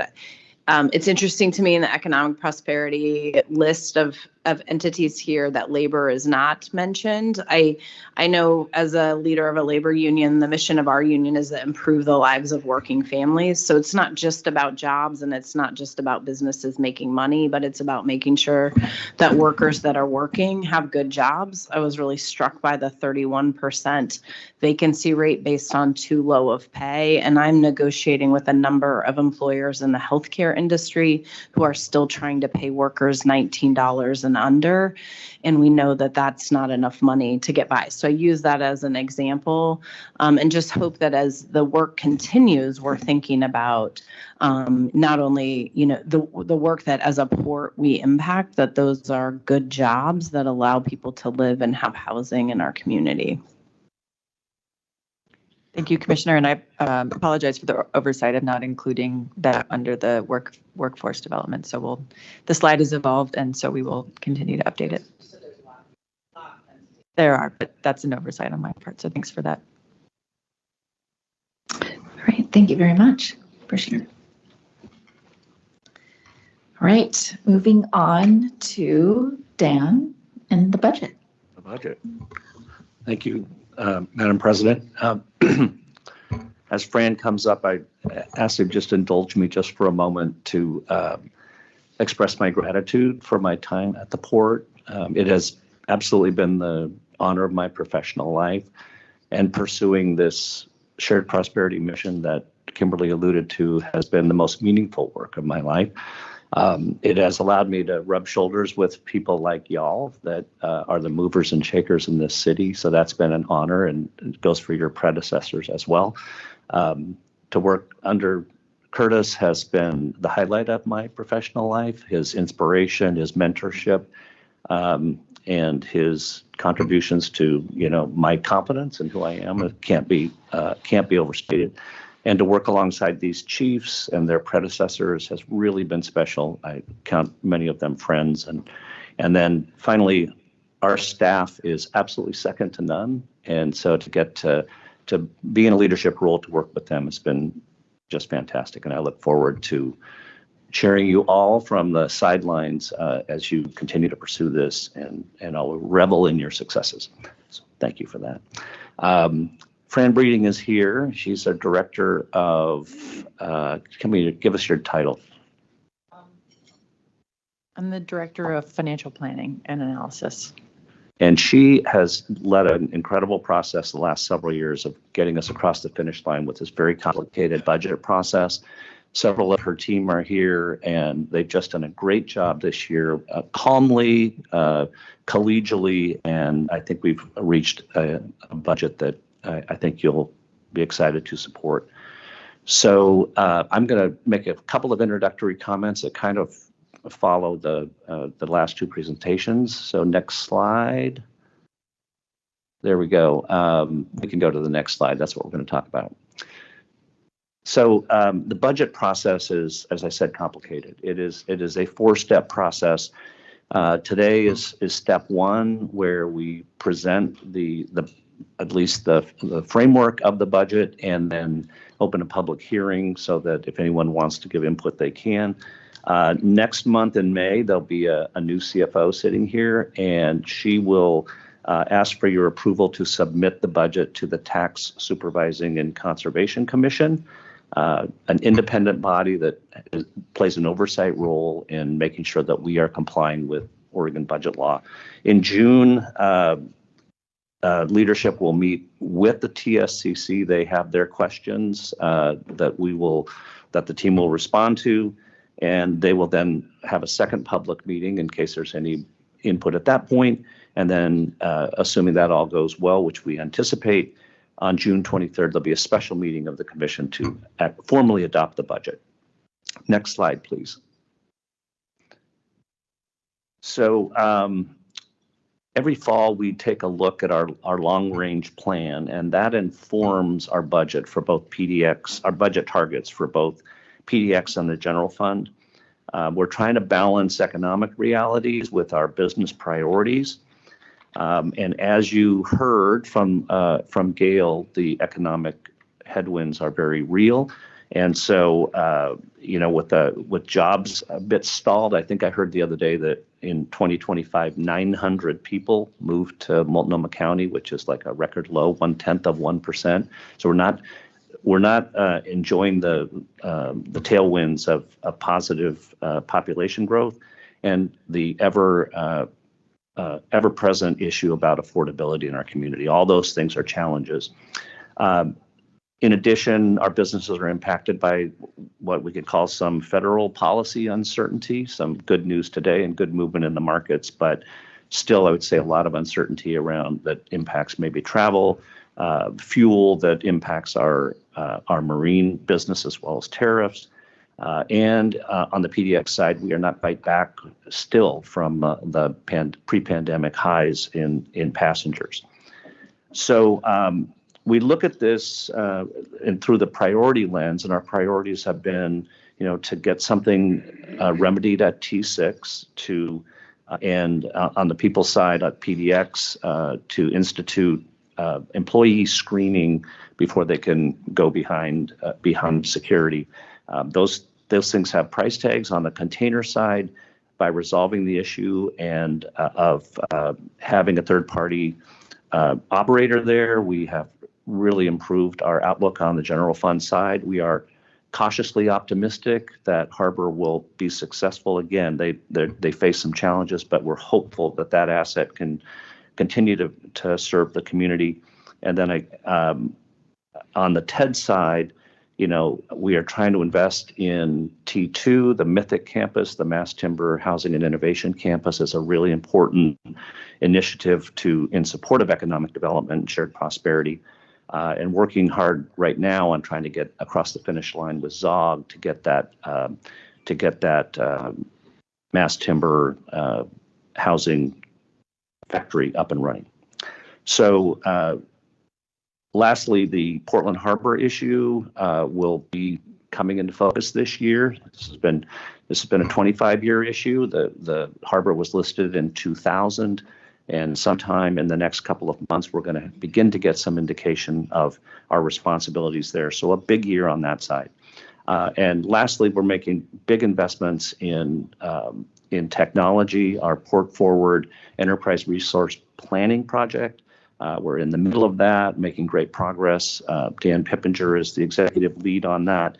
And we hope that will enable us to really advance technologically. And it's a big focus over the next couple of years. So with that, I'm going to turn it over to Fran. Thank you so much for being here. Morning. Next slide. Okay, so I get the pleasure of walking you guys through the numbers. So port-wide FTE, we are just shy of 900 FTE, so we're up 14.1, just shy of a 2% increase compared to the fiscal 26 adopted budget. However, 16.3 of the FTE in the fiscal 27 budget are limited duration FTE for the Port Forward ERP project that Dan just referenced. So if you take those out of the equation, port-wide FTE are actually down a little over 2, and actually down 7 if you account for the fact that navigation, that fluctuates with our dredging season and is reimbursed by the Corps of Engineers. Just felt like through this budget cycle, given the headwinds you all have heard about here, Our, expenses are growing a little bit faster than our revenues. Just in this climate, it was very important to hold the line on FTE with this budget cycle. PERS and healthcare costs in particular on the expense side. A couple of highlights, I guess. PDX, just as we sunset dedicated PDX Next and TCOR positions, our PDX FTE are actually down. And I just want to call out that marine and commercial development and business and economic development FTEs are decreasing there as well, with transitioning that Terminal 6 container operation over to Harbor. And again, in that support services category, that's actually where you see the forward FTE additions. Next slide. Okay, so before we jump into, the PDX financial summary, I'd like to give you guys a glimpse into the PDX activity. So a lot of data points here. So let's just do a little bit of chart orientation, really from left to right in each of these three charts. We're fiscal 23, 24, and 25 actuals, and then our fiscal 26 adopted budget, then our fiscal year 26 projection with results through January, and then, of course, our fiscal 27 proposed budget in that really dark bar on the very far right. Enplanements and passenger landed weight. So again, Dan has already mentioned that our enplanements are still just shy of pre-COVID levels of almost 10 million enplanements. We've got about another 120K enplanements to kind of close that gap. We're up 4% compared to our current fiscal year projection, and really Alaska's continued expansion of their hubbing model here at PDX is the primary driver for this growth. That's the same story on the passenger landed weight side. We do have additional upside on the international. KLM is increasing their frequency and Volaris is upgauging their aircraft. So it's just nice to see pretty significant growth on the international side. And then cargo landed weight, here we're at 1.8 billion pounds. I think the one thing I want to point out here is when you were looking at like the warehousing and transportation slide during Gail's presentation, we hit our peak of cargo landed weight in fiscal year 22. It's not even shown on this graph. It was 2.4 billion pounds. This trend line, it's not unique to PDX. We just, more goods than services during COVID. This is really just the normalization of supply chains. So I just kind of want to point out that that's not like an indicator of weakness in the PDX market. Next slide. Okay, PDX financial summary. I'll start with the kind of in the table at the top here of the slide, our airline cost center net requirement. Just a reminder, that's what the port collects from the airlines via terminal rents and landing fees. Those are, our costs associated with operating both the terminal and the airfield. That's $272 million. It's up $24 million or 10%. Just kind of connect the dots here. That's also why you see airline revenues in the revenue chart at the bottom left increasing. That net requirement is really a proxy for our airline revenues just due to the residual nature of our airline agreement. It's all cost recovery. Two main drivers on the net requirement increase. Our O&M expenses are up 11 million, 8% from the 26 budget, and that's due to a couple of things that Dan mentioned in his intro. So we're implementing dedicated employee screening in fiscal year 27. And then we also have kind of higher overhead expenses. So in those support services groups where you saw the FTE increases, we're investing in the ERP implementation as well as some other like IT cybersecurity.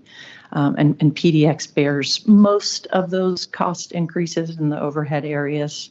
And then debt service. So also that's kind of connecting the dots in the expense chart on the bottom right. Our debt service is up 9 million, just 5%. Just we continue to see more Series 30 and our TCOR debt coming online that will peak in fiscal year 29. But these increases have kind of stair-stepped from what you've seen in prior budgets. Port cost center income is really strong at $71 million, although a little stagnant compared to our fiscal 26 adopted budget. And really that's more a reflection of, we have a different passenger mix now with Alaska's expansion here at PDX. It's more of a hubbing model, right? So we have more connecting and flow passengers and a little fewer origin and destination passengers. We weren't quite sure what that would look like on our non-airline revenue side. So you think parking and everything past the airline revenue bar in that revenue chart. So we're just kind of right-sizing that to what we've seen in year-to-date actuals. Just connecting passengers don't park, they don't rent cars. So it's not a bad thing, it's just a different mix on the revenue side. Okay, next slide.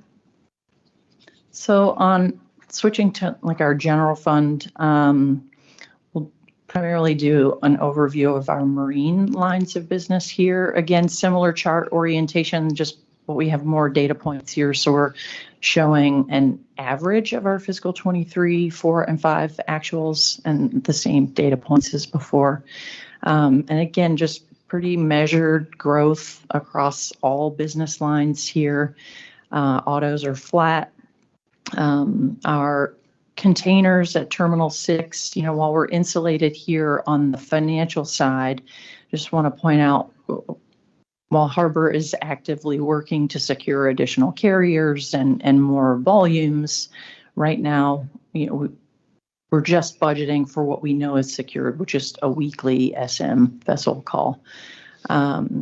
Mineral bulk, though, up 6% compared to our fiscal 26 projection. Almost all of that is potash volumes at Terminal 5, and some smaller increases in soda ash at Terminal 4. And grain bulk is stable and in line with our current fiscal year projection. Next slide. So our general fund financial summary, you know, I'll just focus here on our operating income before depreciation. So fiscal year 27 proposed budget are almost at break even OIBD compared to last year's almost a loss of $5 million. Nearly all of that improvement or more, all of that improvement is a result of just transitioning operations for Oregon Container Terminal over to Harbor Industrial. In fact, you would see a larger improvement. However, we have a large berth maintenance dredging project that we're taking on at Terminal 4 in fiscal year 27. So that's offsetting some of that improvement in our general fund operating income before depreciation. Those are really the highlights there. Next slide. And then on the capital budget, next slide. So our aviation capital program, the total CIP over the next 5 years. Next slide. Is a little over $800 million. And that includes all funding sources. So our debt, cash, grants, PFCs and CFCs, passenger facility charges and customer facility charges. In fiscal year 27, the focus, of course, is just completing TCOR Phase 2. Although I do want to point out that we have quite a lot of climate projects. So if you think about our strategic goal of getting to net zero carbon by 2050, and while they may not be as flashy of capital projects, you know, chiller replacements and HVAC rehabs and roof replacements, we have almost $30 million in our fiscal 27 capital program for that, as well as just some airfield asset maintenance. And on next slide, on the general fund capital program, our total CIP over the next 5 years is almost $250 million, although our primary projects here are really asset maintenance and also investing in our economic development infrastructure. So, you heard from Dan in his intro, a lot of focus remains on T2 Mythic and really continuing phase 1 of our campus site development there. So upriver soil stabilization, utility extensions, and frontage improvements make up the bulk of our $15 million planned capital expenditures in 27.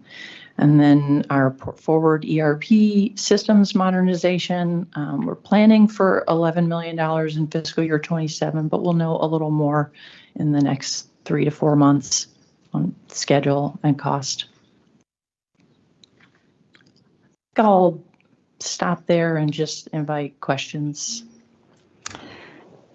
Thank you. I just want to laud the entire team for an incredible budget. I know there are always trade-offs that when you are putting together a complex budget that's represented here, and a lot of very important strategic thinking. And I don't want to pass by or just skate over the very important note that you made about operating income improving by nearly $5 million due to that strategic move. We all know how much effort was involved in doing that. So, thank you, Curtis, for that leadership. And, you're seeing that improvement in the budget. So thank you for that. That's real. And also just want to point out that $11 million for the Port Forward and what an important investment that is to the future of the organization and the ongoing ability to be competitive, but as well as securing the data and information that's so important to this port. So really important stewardship going on in this budget. So I just want to thank you for that. And I'll open it up for questions or comments.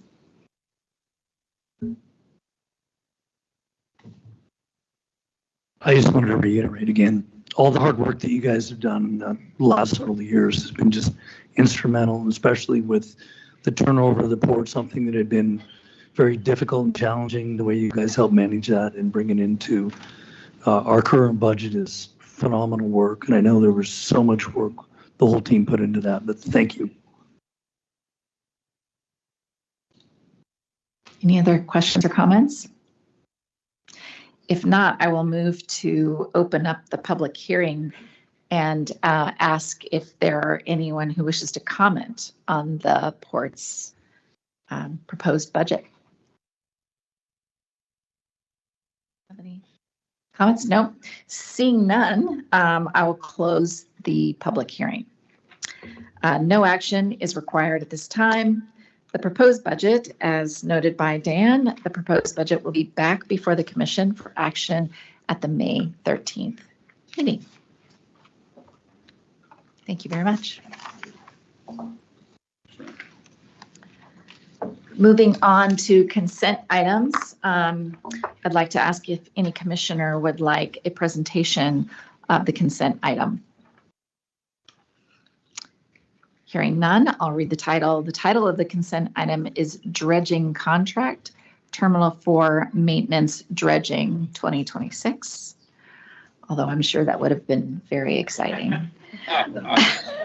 Right. So with that, I'll call for a motion and second for approval of the executive director's recommendation. Any further discussion? So moved. Second. Okay. All right. I'll call for a vote. All those in favor? Aye. Any opposed? Great. All right. Our first action item, Dan.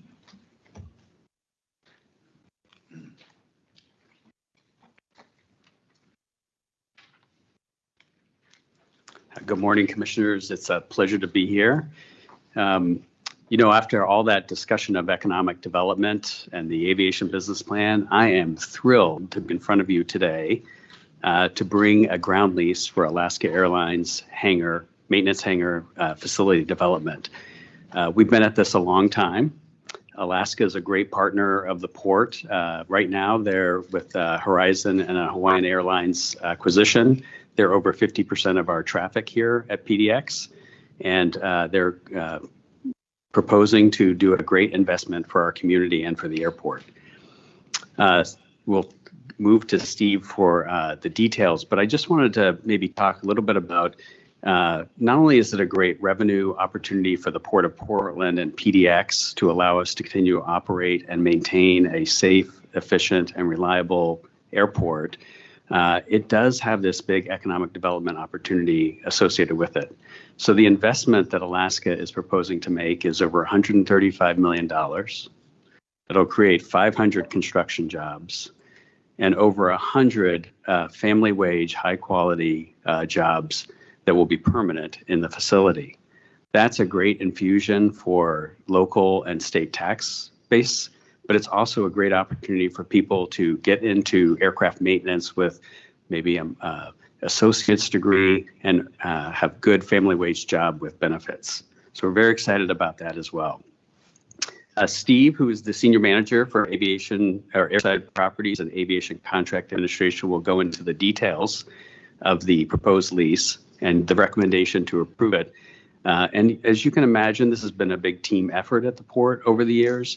But I'd especially like to call out both Steve and then David Ashton from the legal department, who really have carried this throughout with the negotiations with Alaska and gotten us to this point. So as was mentioned earlier by Dan in his departure comments about what great staff we have, these things don't just happen. They really take a lot of hard work, and I just wanted to express my appreciation to both Steve and David particularly.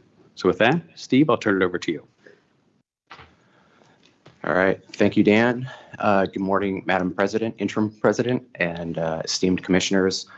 My name is Steve Winkle. I'm the Senior Manager of Airside Properties and Aviation Contract Administration, and I'm absolutely just tickled and pleased to be in front of you today presenting this great development.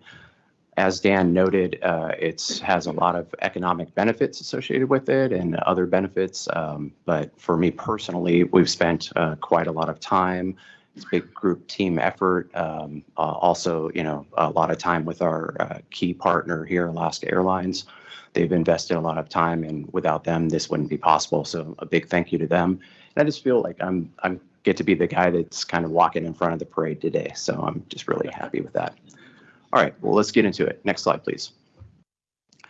So the commission action item is pretty straightforward. It's a request for approval of a long-term ground lease with Alaska Airlines that will enable them to build their aircraft maintenance facility here at PDX. Next slide, please. So before getting into the background and key details, et cetera, I want to make sure that we're all oriented with where this development is going to occur.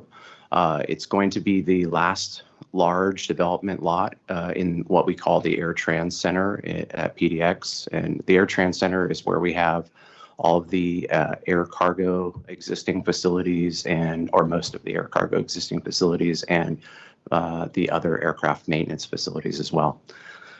More specifically, it's the southern part of the airport. It's an infill, so it's boundaried by a lot of existing facilities. So it has AirTrans Way to the west. It has the existing Horizon facility maintenance hangar facility to the north.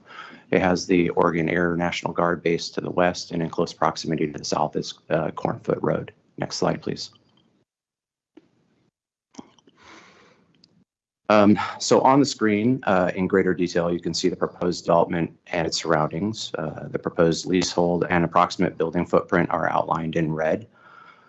This build, once complete, will be contiguous with the Horizon maintenance hangar, and that will form one large maintenance campus that can accommodate all aircraft within the Alaska fleet.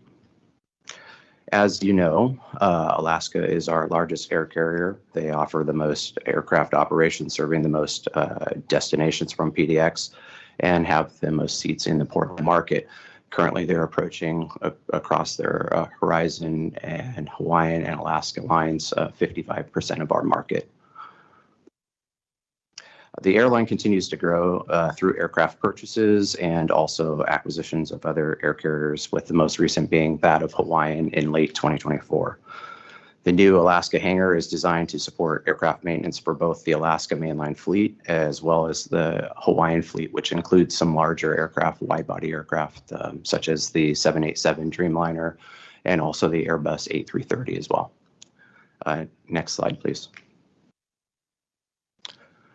So into the key terms, this will be an Alaska branded aircraft maintenance hangar on a 30-year ground lease, which at the end of the lease term, ownership will revert to the airport, or Alaska Airlines will remove the facility and return the ground to an original condition.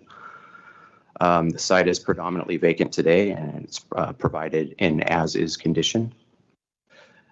There is also included in the transaction a no-rent 24-month construction period. And once we get into the first year of rent, the estimated rent is at about $424,485. And to this, I will add that the start of construction will be soon, very soon. Permitting, as soon as permitting allows for it, they intend to get started, and that's likely tracking for the May-June timeframe. The port does have a few obligations with this transaction as well.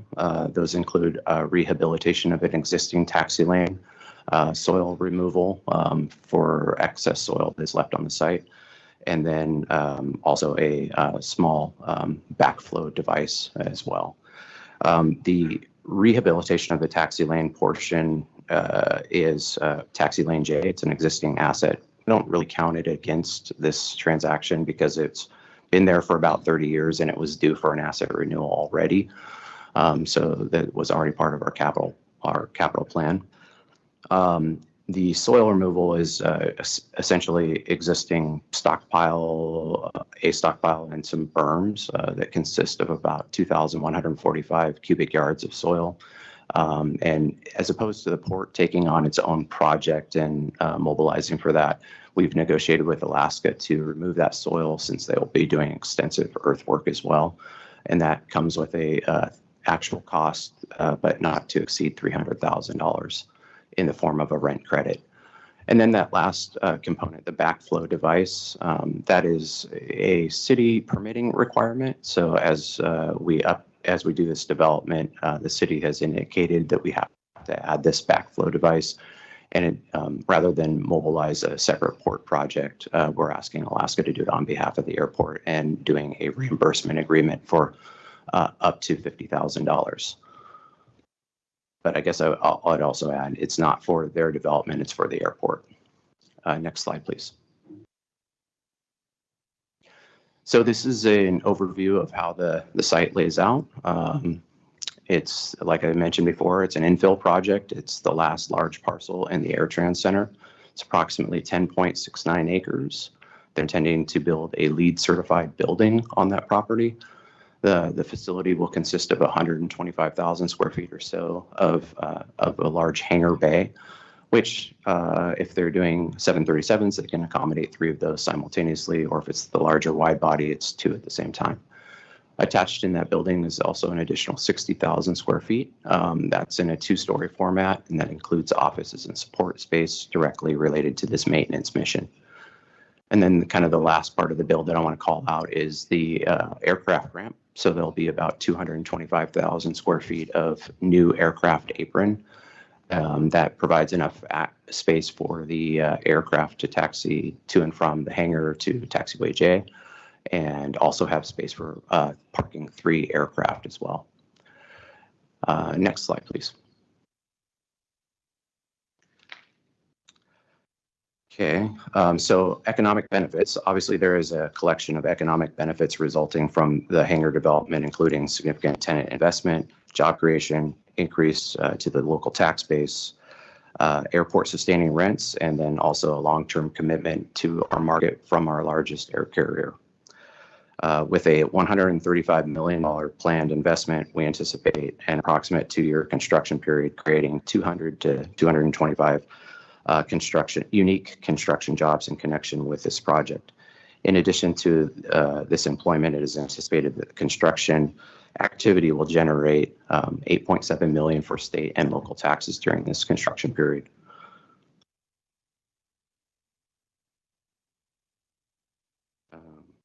Okay, post-construction, the operation will run 24/7 and create over 100 quality jobs with benefits paying family wages. Employment at the facility will include 55 to 60 aircraft line maintenance technicians with average wages of $120,000 a year, 45 parts and stores workers with average wages of $50,000 a year, and then up to 8 technical engineers with wages averaging up to $160,000 a year. And then once in full operation, the facility is anticipated to generate approximately $1.9 million in recurring state and local taxes. Next slide, please. And with that, takes us to the executive director recommendation, which is to approve the long-term ground lease with Alaska Airlines for development of this hangar at PDX. Thank you. I'll take any questions. Thank you. It's so exciting to see this come to fruition. And after all this talk about economic development, to your point, to see the kind of quality jobs. I would just have a first question as to whether, as it relates to workforce development, whether there are local community colleges or other programs that are intended to help foster workforce availability for these kinds of jobs. Are there existing programs that Alaska works with here locally around its workforce development? Are you aware of anything like that? Yes, I'm aware that they are able to draw from AMP mechanic programs at community colleges, and they also have a partnership with another one of our tenants, Hillsborough Aero Academy, where they do maintenance activity training. Any other questions or comments? Did you? I had a question. Yeah, please. What is an aircraft apron? What is that? I'm sorry. So it's just the flat concrete surface. So sometimes people call it the aircraft ramp or aircraft apron. Okay. Yeah, I'm like, what is this? Is it a skirt that goes on there? Exactly. I agree. I think it's really exciting. I also just think about the safety element too, that if they're often, I feel like I'm on a plane and they're like, oh, something needs fixed. That's all right. We'll make it to the next stop. I'm sure it's fine.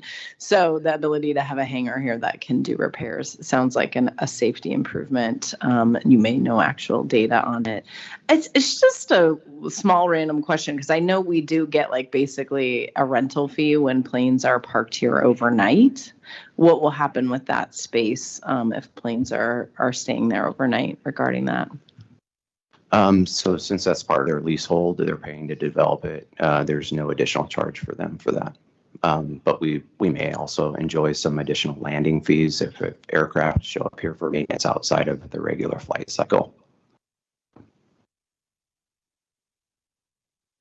Any other questions? With that, I'll call for a motion to approve the executive director recommendation. Right. All those in favor? Aye. Any opposed? Hooray and congratulations. Thank you. Great. All right. Next, Dan, you've got the next item on the agenda. Thanks, commissioners. As we move to this next one, it may seem like a pretty straightforward project, but again, I wanted to highlight the economic development opportunity here. This project will create an additional parking space at AirTran Center. It's actually very close to the last item you saw, and Grant will go into that in some detail. But this parking position increases our capacity for international air service or domestic air cargo by about 4%. And that provides an opportunity to build on the $1.9 billion of goods that move through AirTran Center to another $1 billion. Now, that's potential for the future, and that's certainly jobs associated with that. But without the parking space, we wouldn't be able to do that. The reason this is important also is that this is the only international air cargo facility in the state of Oregon. And when you think about Oregon goods and the economy, all the discussions we've had today, some of the key things that are moving through that are high value ag products from Oregon for export. That includes cherries, blueberries, seafood, high-tech equipment used in the chip and computer and technology manufacturing, apparel, footwear, components is a big part of that as well. And then also just critical healthcare supplies and materials that move into Portland to be distributed in the state to provide healthcare for everyone. So that's really the the sweet spot for the air cargo. There's also all the things you order on Amazon and, FedEx, you're shipping to your kids in college, all that as well. But I think it's important to remember that this really provides an opportunity for growth here and for Oregon to be better connected to the world in terms of cargo movement. So with that, I'll turn it over to Grant Ebenhaus, who's the civil engineering manager, who will talk about the project and recommend your approval. Thank you. Thank you.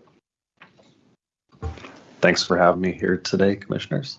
As Dan said, this is the PDX AirTrans parking expansion project, and we're here to award or look for approval to award the public improvement contract. Next slide, please. The action item today is approval to award a public improvement contract to Kaufman Excavation for the AirTrans ramp expansion in the total of about $3.4 million. Next slide, please. So like the project location for our project is in red in the box, and it's right next to the Alaska development that Steve kind of outlined, part of our AirTrans Center. Next slide, please. So this is an aerial view, and it kind of shows the location that we're looking to expand upon. All of the grassed areas within our AOA security fence. So this is kind of underutilized space that we're looking to build upon, and you can see the ground service equipment, all those little boxes are kind of crammed in there wherever they can find space. Trying to find them that space. Next slide, please. So as Dan mentioned, PDX, the only international air cargo facility in Oregon. So this is going to give us one additional aircraft parking space for a 767-300 wide body, and then 7,000 additional feet of that ground service equipment space. Next slide, please. So the project funding, it's partially funded by a Connect Oregon grant. That program was started in the 2005 state legislature, and it's a competitive program for non-highway projects. So it was a really big deal to get $3.6 million from that program. That's going to partially fund this project, and then the Port Cost Center will pick up the remainder. Next slide, please. So this is the project work area. It's largely that new concrete ramp area. One of the things I'd like to highlight is the temporary security fence. And we did that so as to make this more of a landside project, which means that folks can come and go from AirTrans Way. What that does is it limits the impact to all the other carriers that you see where the planes are in AirTrans Center. Next slide, please. The schedule, we're through design, we did bids, and we have the commission action item you can see on the schedule today. Construction will be this summer. Next slide, please. The budget for this, the highlighted at the top, is the item today, the construction contract for about $3.4 million. The design contract was around $600,000. Port staff and contracted services, the geotech testing, inspection, other services is about $300,000. And then the contingency is about $1.7 million. As we mentioned before, the funding sources are the Connect Oregon grant and the Port Cost Center. Next slide, please. So that brings us to the executive director recommendation for approval of the public improvement contract to Kaufman Excavation. Any questions? Thank you. Questions or comment? Thank you, Madam Chair. I was looking at contingency. 28% at this stage for construction project seems a little high. And you mentioned in the explanation soil contamination issues potentially. I would assume that is something that might happen out there. That is correct. Okay. I think, excuse me, thank you, Commissioner. Anytime we're moving soil on the airport, we just have the opportunity to find things we're not really planning for. And so we're just cautious about that and trying to build our capital program to take care of these contingencies, and hopefully it doesn't pan out. But anytime we're digging something up, there's a long history of activity that we have to deal with. I appreciate that. How much preliminary geotech work is done during design for that issue? We took 25 corings at varying levels here to try and kind of limit any unknowns that we could. One of the things that drives that contingency up is we have a project going on for construction right now where the dewatering, just with the regulatory agency, is kind of ratcheting down, and it's up close to $800,000. So if we hit some of that dewatering, we're going to have quite a price tag there. Thanks very much. Are any accountants still in the room? Maybe Curtis, you can answer this question. So when the reserve is unused, so I assume the contingency goes into some kind of reserve and sits there. What happens if they don't use it? What happens with the excess? Yeah, it stays in the allocated bucket. So it would go back to the capital bucket for us. After the project is done. Correct. And if it straddles a fiscal year, what happens? It's still, we have a rolling cap on our capital, and it's not tied to the specific year. So it would just go back to the report cost center and be used for capital in the future. And of course, if we needed more money, we would have to draw it out of that same bucket of money. Right. So it hasn't been spent. It's That's right. essentially a planning dollar until it is spent. Okay, one more question, and I'm still claiming the new.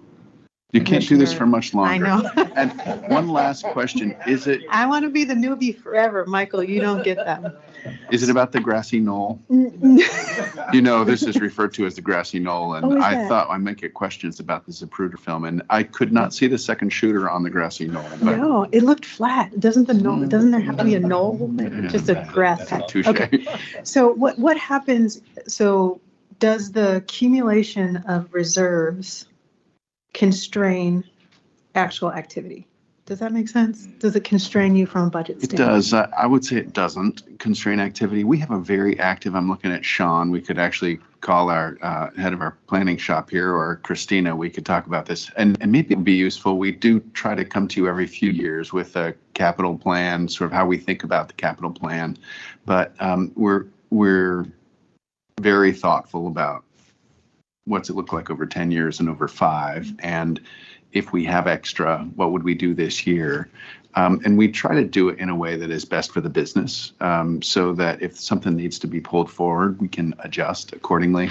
I guess the question here, Sean and Christina, is anything different to Commissioner Adams' question, how we're thinking about planning with a project like this. These are not big numbers relative to the size of our capital plan.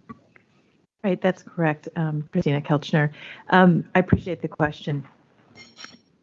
Reserves, as Curtis said, does not constrain the projects. What we do is we set a rolling cap on our capital expenditures, and that is tied to our long-term overall financial targets. And so the reserve concept is kind of built into that. So as long as we're managing to our caps and staying within that, that's how we do the planning for our dollar spend. Wonderful. One last question. Are the capital reserves separate from the operating reserves? Yes. Okay, I heard yes. Yes, That works yes. for me. All right, I'm backing out. Michael, you can have the junior position again. I want to piggyback on the newbies are playing ping pong here. A substantial amount of this funding is coming from Connect Oregon. Is that correct? Correct. If we accumulate savings, do we burn through Connect Oregon first? Do the savings accumulate on some, or go back on some kind of percentage basis, or do we get to keep all the savings? I don't know the answer to that. It's up to that amount. So, with the $3.4 million contract to the contractor already, and with 600,000 design services, we've already burnt through if we award this contract. We fully utilized it. I'd phone a friend who has read the grant contract with the state of Oregon, but You can get back to me. And It's okay. Connect Oregon does require a match, so we would have to be consistent with the match. If we couldn't just burn down the Connect Oregon. Sean, do you want to hop in here? You got the answer. So we have a minimum match requirement, and we'll use all the state money to the degree we can up to meeting the minimum match requirement. So, and I would just also say on contingency, we have, as Christina has us, taking a look at the capital program overall. Contingency is one of the top things we're looking at getting better at. And with that, we're also trying to manage the, essentially how we manage the dollars so that we're not tying up capital unnecessarily. So the degree that we can make earlier decisions about how much is left in the project, then push that back into our 5-year CIP. It gives us resources to do more projects. So that is one of those areas we're focused on trying to make some improvements for sure.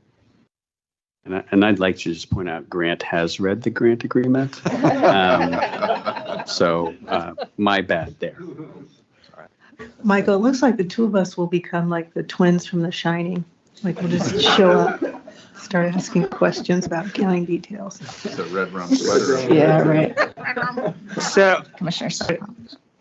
since you mentioned that, we want to get better at contingency, which I think we should, what is the goal for projects like this? What are we aiming for? 28% sounds a little higher than what we've seen. So it'd be good to understand sort of what are we doing across projects in terms of getting better at contingency. Yeah, thank you for the question. That is one of the things that we are looking at getting better at, is just seeing that visibility. Right now, we do contingency on more of a project per project basis. We do aim for, I think 10 to 15% is much more typical. So you're absolutely right that this is an unusually high amount.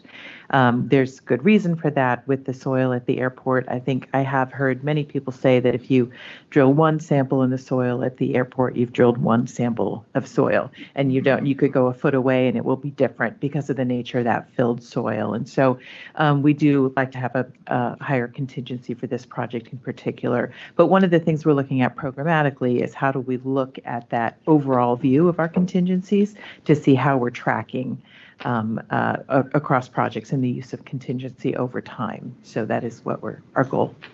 Thanks for the update. It'd be great to kind of get this broader view at some point at the commission. I'll just add on to Christina's point. Thank you, Christina, is dead on. We also have, so projects that are out a couple of years or are less predictable will have a higher, we'll start at 30 or 40% because we don't know exactly what the project might look like. But as you're down to execution, or if you're doing a mill and inlay, a 10% might be appropriate because we know how those work. There's not a lot of variation in the project. So we've had a lot of this conversation over the years, and it is worth sort of constantly checking in. Do we feel good about it? Are we leaving too much room on top?